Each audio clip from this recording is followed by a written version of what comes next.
Welcome, brave survivors, to the deep dive.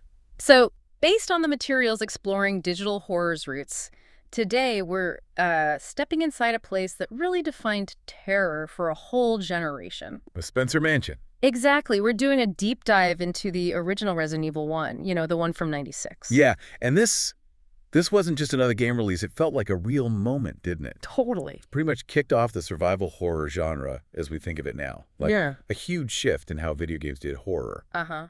And for so many of us, probably you listening too, this was the first time a game delivered that feeling of pure, sustained digital dread. Absolutely. I mean, you remember that stuff, right? The live action opening, which was, well, memorable. Memorable is one word for it. Campy, maybe? Definitely campy. But also those lines that are still quoted today, like the Jill sandwich one. Oh, yeah. It just completely lodged itself in gaming culture. So our mission today really is to unpack this classic. Look at the atmosphere, which is just incredible. The design choices, some groundbreaking for the time. It's weird charm, too. Yeah, that bizarre charm, exactly. Yeah. And of course, its legacy. It's endured. Okay, so maybe dim the lights a bit. Check those corners.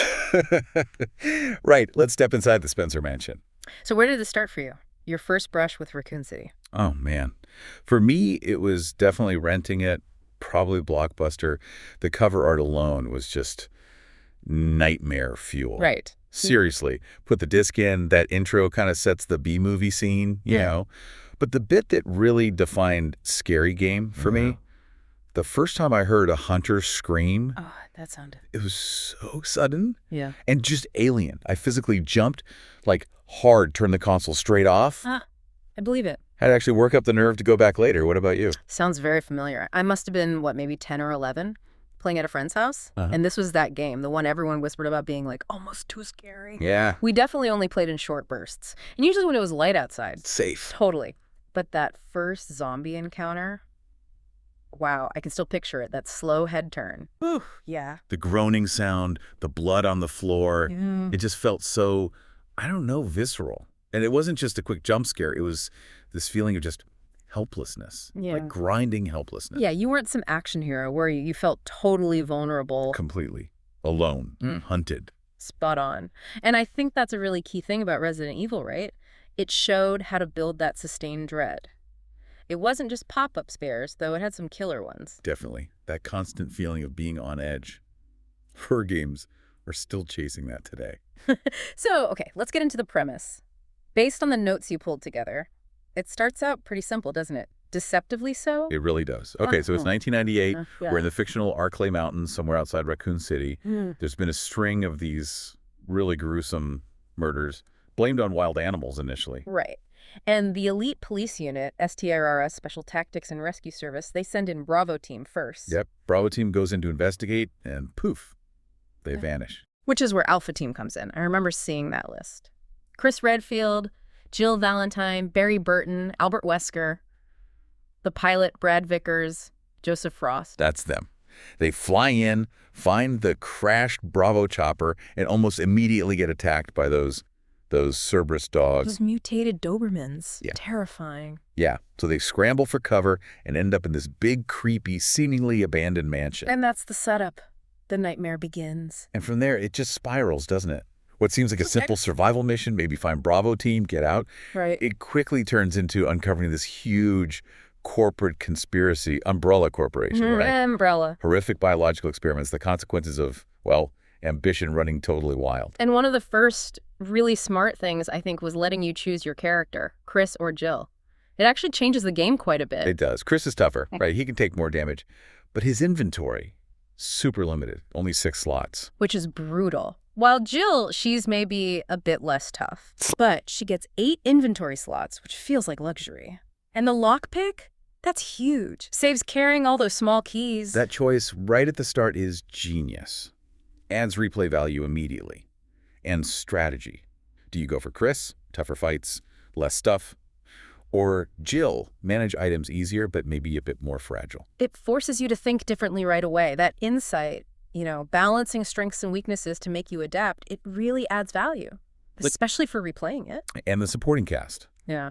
Okay, maybe not super deep by today's RPG standards or whatever. No, fair enough. But they're so important for that B-movie feel and pushing the plot. Barry Burton. He gives you those classic lines, that kind of protective vibe, but also hints of something else. Yeah, a bit questionable, maybe. A little. Yeah. Then you've got Rebecca Chambers, the rookie medic, kind of plucky, maybe a bit naive. Right. And Wesker, the cool, collected leader. Yeah. Whose true, chilling nature slowly comes out. Definitely. Even the minor characters, like finding Kenneth early on, it just adds to that immediate sense of what happened here and the dread. It totally nails that late-night B-horror movie vibe. But it plays it straight, you know? With this sincerity that just makes you buy into the whole thing. The mansion's mystery, what happened to Bravo Team, where these monsters came from. It pulls you in. Which, yeah, brings us perfectly to the real star. The Spencer Mansion. Oh, absolutely. It's not just a backdrop. No way. It feels like its own character, doesn't it? This massive labyrinth, different wings, courtyards, creepy basements, the secret lab underneath. You don't just glance at a map. Yeah. You learn that place because you have to. Remembering locked doors, enemy spots, finding those little shortcuts. And the design itself is just built for horror. Those tight corridors where you just know something could be around the corner. Or the huge echoing halls, the way it's all ornate and fancy, but also decaying and splattered with, well, you know. Gore, yeah. Yeah. It reinforces that this place is fundamentally wrong and dangerous. And we have to talk about the fixed camera angles. Probably the biggest point of contention for modern players, right? Oh, definitely. People find them frustrating now. But back then, in the original, they weren't just a technical limitation. They were a core part of the horror design. Absolutely. A deliberate tool. You just can't see around corners most of the time. Yeah. You walk into a room, the camera shifts, and maybe you only see a tiny part of it. Leaving the rest completely to your imagination, which is often worse. That's pure psychological horror, limiting your view like that. Exactly. Yeah. Think about those moments it creates. You walk through a door, camera cuts. Boom, zombie right there that was off screen a second before. Or the dog hallway. Everyone remembers that. The camera cuts right as the dog smashed through the windows. Those scares work because the camera held back the information. And it makes backtracking, which you do a lot of. Constantly. It makes it terrifying. You might think you cleared a hallway, but with those camera cuts, you're never totally sure something new is there, just waiting off screen for the next angle change. Every trip feels risky. The way it tells stories through the environment, too. Finding those files left behind by researchers. Yeah, detailing the experiments, the outbreak. Discarded journals, blood stains, body parts. You piece together the whole awful story just by looking around. And then the save rooms. Yeah. Oh, man. Such a brilliant design psychologically. The music changes. That calm music, the typewriter, the item box. It just screams safety, a place to finally breathe, sort out your tiny inventory. Mentally regroup. Exactly. But the walk to the save room, often the most stressful part, because you know danger is literally right outside that door. It's this amazing balance of intense fear and sudden temporary relief. Such a key takeaway there. Safe spaces aren't just checkpoints. They're these psychological anchors that make the surrounding dread feel even stronger. Okay, so let's shift to actually, surviving in this nightmare. The gameplay mechanics. Got to start with the movement. The infamous tank controls. Ah, yes. Up is always forward for your character, left and right just rotate you. They definitely feel clunky now compared to modern twin-stick controls. No doubt. But I'd argue, and I think the materials support this, they were a deliberate choice. They add to the vulnerability. Right. You don't feel like some nimble action hero. You feel like a person kind of fumbling, trying to turn and aim while panicking. Exactly. It adds this layer of almost realistic tension. A smoother control scheme might actually lessen that feeling. It's like sometimes that deliberate friction serves the game's atmosphere. And the combat itself, it's sparse, isn't it? And brutal. Ammo is so limited. Every single shot feels like a major decision. Do I waste this shotgun shell on this one zombie? Or try to save it for a hunter I might meet later? Or do I just try and run past? Risk getting bitten. Survival is absolutely resource management first, combat second. And the inventory system is the heart of that. 6 slots for Chris, 8 for Jill. Every single thing you pick up is a huge commitment. Yeah, am I carrying health, ammo, that crust I need for a puzzle? Maybe just the knife. You're constantly juggling. Making these agonizing choices. And it often forces you back to an item box just to swap stuff out. Yeah. That's the real takeaway from RE1's inventory, I think. It's not just managing items, it's how scarcity itself becomes a core mechanic. Drives the strategy, drives the tension. Few games really nail that. The puzzles, too, they're pretty good, right? Not just find key A for door A. No, definitely not. They were pretty intricate sometimes. Oh, whoa. Multi-step things integrated into the mansion. You had to explore, remember things you saw, pay attention to clues in paintings or notes. Swapping statues, finding emblems, that weird music puzzle. It felt like a giant, deadly escape room. Yeah. And they were just arbitrary roadblocks. They usually uncovered mansion secrets or opened up whole new areas. Clever way to gate progress and make you explore more. And the enemies. Oh, man. The basic zombies are scary just because they keep coming, relentless. And those fast, deadly dogs. Yeah. Then you get the really specialized stuff, the hunters. Terrifying. So fast. Those claws. Giant spiders. Beyond Snake Boss. And of course the tyrant at the end. Each one needed a different tactic. You couldn't just run and gun. There were those moments, though, where you felt powerful. Finding the shotgun after just having the handgun. Oh yeah, huge upgrade. Getting the magnum. That felt like finding treasure. But the ammo was so rare you barely wanted to use it. Exactly. Those power-ups felt earned and impactful because they were scarce. That scarcity really is the key, isn't it? It teaches you to pick your fights, value every bullet, creates a kind of tension modern games where you're often swimming in ammo just don't have. Totally agree. And if the mansion is the body, gameplay the bones, Yeah. then the soul of this game, for me anyway, has to be the sound design. Oh, 100%. It's an absolute masterclass in using sound for horror. Maybe even more important than the graphics for the actual fear factor. I'd agree. The game just gets that what you don't hear, or what you only think you hear. That can be way scarier than anything right in front of you. The use of silence is amazing. These long stretches where it's almost quiet, just maybe a drip, a creak, the wind. Builds incredible tension. Your mind just fills in the blanks with the worst possible things. And because it's so quiet, when a sound does hit that zombie moan from around the corner, yeah, or those distinct footsteps shuffling towards you, or the crash of glass from the dog hallway, yeah. they hit so hard because of the silence before it. Let's tick off some of the most iconic sounds. That zombie moan. Instantly recognizable. Right. So unsettling. It's not just an audio cue. It's like a constant reminder of the horrible situation you're in. The hunter's scream. Oh, that sound, that high-pitched, piercing shriek. It just screams immediate danger. Pure anxiety fuel. And maybe the most iconic sound effect in the whole game. The clunk thump of the doors opening. Yes, that slow, deliberate creak and the heavy thud. Every single time you go through a door, it forces this pause, this moment of anticipation, bracing yourself for what's next. Pure vulnerability baked into a sound effect. Brilliant. And then the opposite, the save room theme. Yeah. Total tonal shift. It's kind of melancholic, almost sad, but it instantly signals safety. Respite. It's like psychological conditioning. You hear that music, your shoulders drop. Amazing how effective that is. Even the little ambient sounds, right? Dripping water, weird lab noises, background hums changing slightly. It makes the mansion feel like this living, breathing, decaying thing. And the actual soundtrack is mostly understated, not big, bombastic scores. It's minimalist, often dissonant, ambient stuff that just subtly works on your nerves in the background. It swells up when dangers close, but its power is often in that quiet unease. It's just a masterclass, really. Proves you don't need cutting-edge graphics to scare people senseless if you know how to manipulate sound and imagination. Speaking of graphics, Oh. like 1996 visuals. And let's talk about that voice acting. Right. The pre-rendered backgrounds, though, they were seriously impressive back then. Revolutionary, really. They let the PlayStation show off way more detail and atmosphere in the environments than the 3D models alone could handle at the time. And artistically, they still look great. Really atmospheric, even if the character models themselves look a bit chunky now. Yeah, low poly charm maybe. Adds to the retro feel. Definitely. And then the voice acting. Oh, dear. Jill, here's a lockpick. It might be handy if you, the master of unlocking, take it with you. You were almost a Jill sandwich.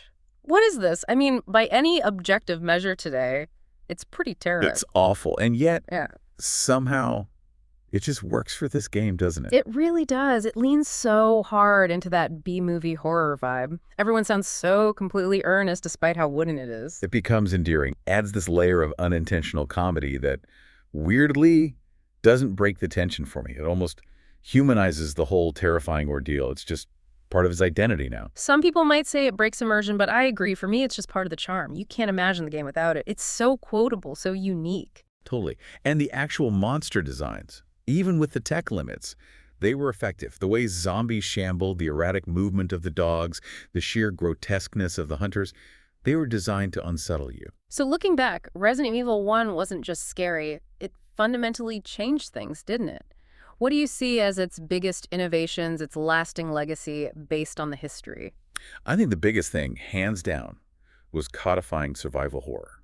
I mean, sure, there were horror games before it. Right, like Alone in the Dark. Exactly. Yeah. But RE1 was the one that put all those specific ingredients together so potently. The limited resources, the fixed cameras, the complex puzzles tied to the environment, that oppressive atmosphere, and the focus squarely on survival and dread, not just action. That specific blend was the innovation. And you can trace its influence everywhere afterwards, can't you? Silent Hill, Dino Crisis, countless indie games. Even modern horror still borrows from its playbook on pacing, scarcity, building tension. It also proved horror could be huge business in games. It sold massively, broke records, showed publishers players actually wanted these terrifying experiences. And look at the franchise it built. Sequels, prequels, spin-offs, movies. Even when the series went more action-heavy sometimes, that original philosophy is still the benchmark for classic Resident Evil. It had technical influence too, right? Popularizing those pre-rendered backgrounds on consoles like the PS1 let developers make much richer worlds than pure 3D allowed then. Yeah, definitely. And beyond just horror, it's ideas about environmental storytelling, about using the environment itself as a puzzle and narrative tool. You see echoes of that in all sorts of adventure games. Absolutely. And the characters, the moments. Chris and Jill are genuine gaming icons. That dog hallway, the sandwich line, the tyrant reveal, they're just burned into gaming history. No question. So the big question then, especially looking at it now, does the original Resident Evil 1 actually hold up if someone new picks it up today? I think it absolutely does. But, big but, new players have to go in with the right mindset. The tank controls are deliberate. They feel weird at first. You have to get used to them. And the fixed camera is a feature, not a bug. Exactly. If you can accept those design choices, get past that initial hurdle, the atmosphere, the puzzles, that core feeling of dread, it's still incredibly effective. It almost feels like homework, but in a good way. Like required playing if you care about horror games or game design history. It teaches you so much about effective minimalist design. Totally. Although, if someone finds the original just too clunky to get into, the 2002 GameCube remake is always there. Oh, the remake is phenomenal. A true masterpiece. It really is. Takes the original blueprint, gives it this stunning visual overhaul, adds terrifying new twists like the Crimson Heads. Those things. Zombies that come back faster and meaner if you don't burn them or blow their heads off. Yeah. Adds more secrets, but crucially, keeps that same oppressive atmosphere intact. It's probably one of the best remakes ever made. Agreed. But still, for that raw, original, undeniably potent experience, the PS1 version or one of the HD ports, it's vital gaming history. It showed what real terror in a game could be, made you feel truly vulnerable. It's a game that makes you earn your survival, fundamentally. Every single step feels like a risk. Every bullet counts. It could be the difference between making it and, well, becoming another gruesome discovery in that mansion. So whether you're going back or maybe stepping inside for the first time after exploring the genre's history, we definitely recommend braving the Spencer Mansion. Just remember to ration those ink ribbons. Yeah, those limited saves. And maybe just don't open that door right away. That pretty much wraps up our deep dive into the game that arguably defined a genre. And yeah, still haunts nightmares in the best way. Thanks so much for joining us on this pretty terrifying trip down memory lane. We'd love to hear from you. Actually, what was your first RE experience, or what's the moment from the original that still sticks with you? And maybe chew on this, reflecting on the sources. What does it really mean for a game to deliberately make you feel helpless? And how does that vulnerability make those moments where you finally overcome something, find a weapon, solve a puzzle, feel so much more powerful? Or maybe think about how that extreme scarcity of resources forces a totally different kind of strategic thinking compared to games where you're basically drowning in power-ups and ammo. Lots to think about. Definitely. Until next time, stay safe out there. Whatever you do, Don't open that door.